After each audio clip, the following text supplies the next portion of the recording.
Hello and welcome back, fellow griever.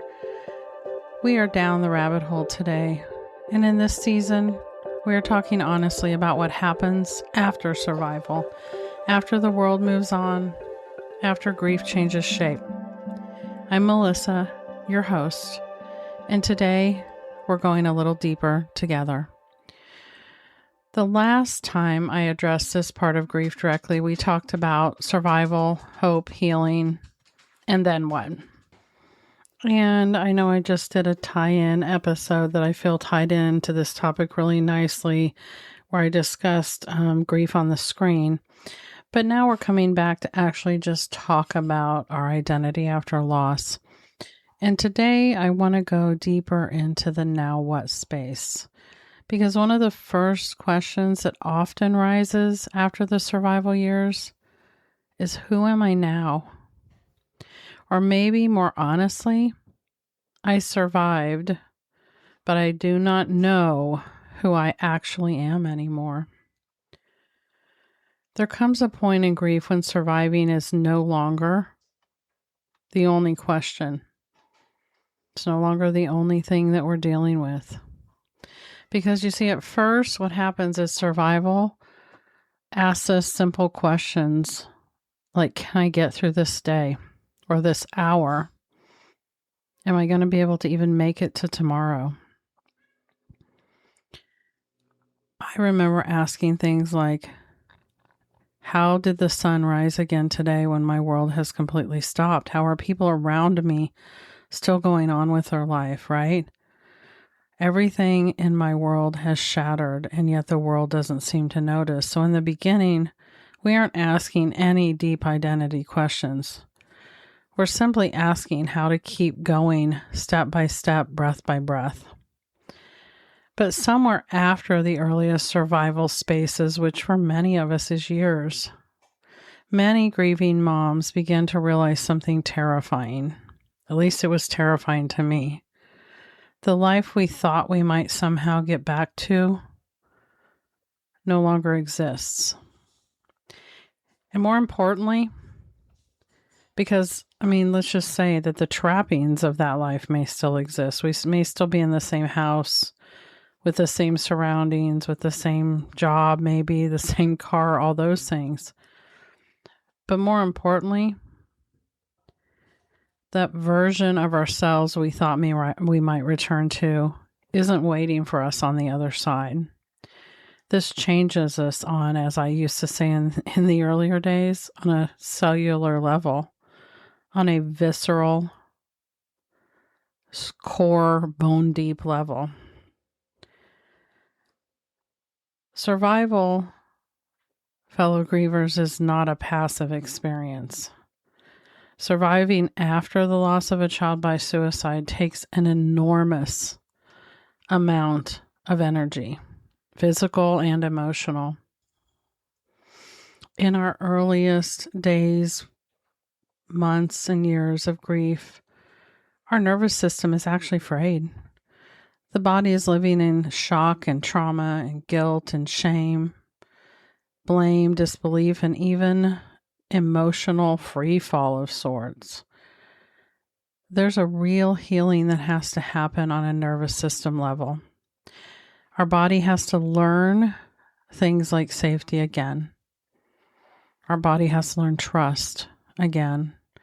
The brain has to begin recovering from our trauma. That's what I talk about when I talk about healing. I don't talk about being healed on a level that our grief is done, but I talk about it from a level of recovering from the trauma. And our heart is trying to survive the impossible, the unimaginable. In that stage, identity is not really even available to us yet. Like, we haven't begun to think about that. You're not asking, who am I now? You're asking, how do I live through this minute? In the beginning, grief doesn't ask us to become, it asks us to endure. And that endurance matters because survival is sacred, but it's definitely not the whole story. It's the first bridge. It's not the place we're meant to live. So somewhere deep down, I think many of us believe that if we survive long enough, we will somehow and I'm going to put this in air quotes, get back to our old selves or ourselves. And it's not like we're not ourselves, but we're not.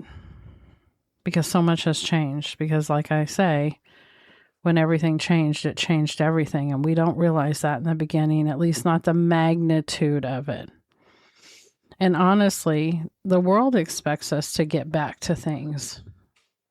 They really do, which is somehow part of what we put on ourselves. People are waiting for us to be, air quote, okay again, to be like done with the grief, right? They want us to do things like sound like who they used to know and show up and smile and be recognizable to them again. But after loss on this level, especially the loss of a child by suicide, we do not simply return to who we were before, because we can't. Everything changed, and it changed everything. At first, we know everything was shattered, and we know our world like completely split open. But we may not yet understand that we're not just grieving our child. We are also eventually going to have to grieve the life we thought we were living. The future we thought we were moving towards, the mother that we got to be, and the person we used to recognize as ourselves. But after the earliest fog of this grief begins to shift, many mothers expect to feel better. And boy, it can be deflating when we feel like we don't. But sometimes what happens instead is that we actually feel more lost. And boy, that can be confusing.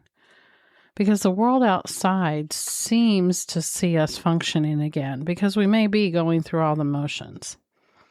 We're probably working, we're parenting other children, or grandparenting, we're doing all the things. We're making dinners and answering emails, and we laugh sometimes, and we're showing up to life.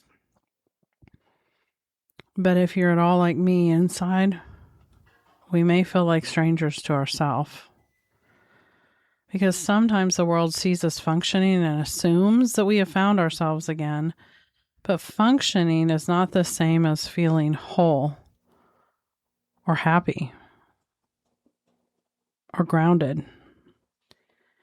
And that's where the questions begin to surface. I don't know about you, but have you ever said, who am I now? Am I still the same mother? Am I still a mother? Am I a good mother? What do I even enjoy or like to do anymore? What matters now? Why does my old life feel like it belonged to someone else? Or how do I live when part of me still feels frozen in the before, still tethered or tied to that life? For mothers, identity is deeply connected to our children, because motherhood isn't something we do. It becomes a part of how we define ourselves. So when a child dies, our identity as a mother can feel completely shattered. Not because we stop being their mother, because we don't, but because the shape of mothering changes in ways that we never chose or had any way of anticipating could be on the horizon. We don't stop mothering our children when they die, even though maybe at some point we think we did. But we're forced to learn a new form of motherhood the world would rarely teach us how to live. We mother through memory and legacy and speaking their name and carrying them forward with things like honoring who they were and who they still are to us. But we're also mothering without being able to call, text, hug, guide, protect, or physically care for them anymore. And that leaves us with all of this love and nowhere physical to place it. Because a mother's love doesn't end, ever. It may change rooms or languages or shapes, but it doesn't end. Suicide loss adds another layer to this identity crisis, in my opinion, because so many moms begin questioning everything. What did I miss? What should I have known? Or how did I fail them? Was I enough? Could I have stopped this? And slowly those questions can become identity statements. I missed something becomes I can't trust myself. I could not save them becomes I failed as a mother. I didn't know becomes I should never trust what I know again. But here is something I need all grieving mothers to hear. Guilt is not the same thing as the truth. Our grieving brain tries to create order after something unimaginable happens. Sometimes blaming ourselves feels like a way to make the world less random. If we can convince ourselves we should have controlled it or could have somehow controlled it, then maybe we can believe control was possible. But taking full responsibility for what happened is not the same thing as love. Sometimes it's trauma trying to create a story that the trauma can somehow survive. After suicide loss, many moms don't just grieve their child, they also grieve the version of themselves who still trusted life, love, and even their own instincts. So, many grieving moms feel split into before and after. The before self may have felt lighter, more trusting and spontaneous. I've heard all these words before. I've said them before to myself. More innocent, more, we talk about being more naive or carefree. The after self may feel more guarded, tired, deeper, more aware, less tolerant of things that don't matter. This can feel like a complete identity loss. But eventually, it may also become an identity evolution. And I want you to hear that part of grief is realizing the old version of you did not survive unchanged. And that is not failure. That is what this loss does. You may not want the same things anymore. You may not tolerate the same conversations. You may not have all the same friendships. You may feel more compassionate in some ways and way less patient in others. You may feel both softer and harder at the same time. You could feel more or less spiritual. You could feel angry at God, closer to your child, or disconnected from even yourself. Sometimes all of these things show up in the same day. And I don't say any of these things to scare you. I say them to normalize them, but also to let you know that there is another side of that. The before you, the you that existed before, isn't gone because you failed to keep her there.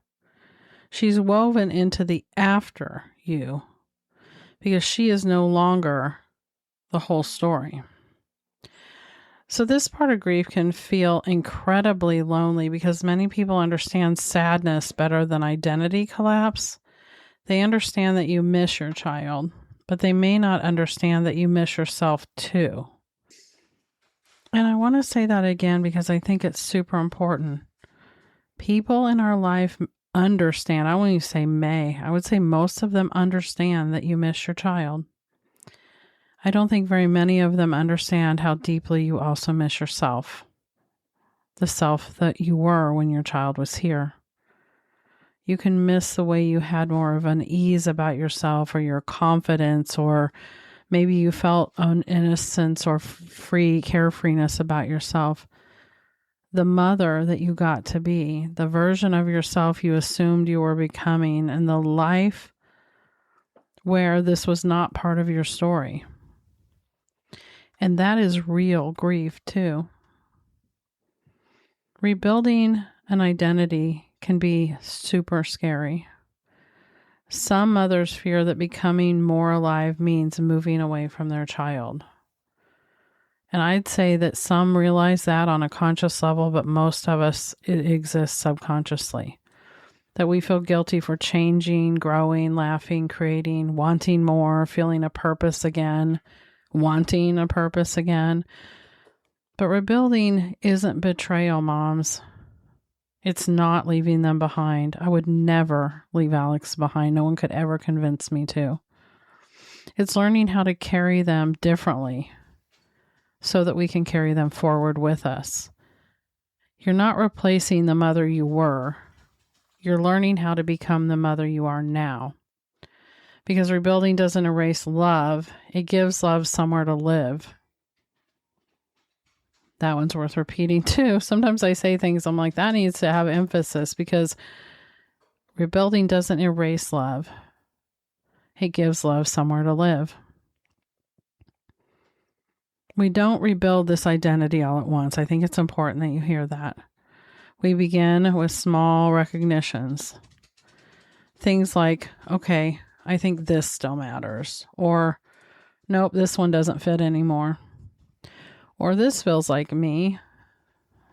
This doesn't. Identity rebuilding can also look like noticing what still feels true. Or letting yourself admit what no longer fits in your life now. You might reclaim some small preferences and ask what matters more now. You can let joy return in tiny, non-performative ways. By creating rituals of connection with your child. You can learn to trust your own inner voice again, finding language for the mother that you are now. Building a life that honors both your grief and your continued existence. You may ask things like, what part of me still feels familiar? What part has changed the most? What no longer fits in my life? What's the first thing that comes into your mind? What feels sacred? What do I want to carry forward?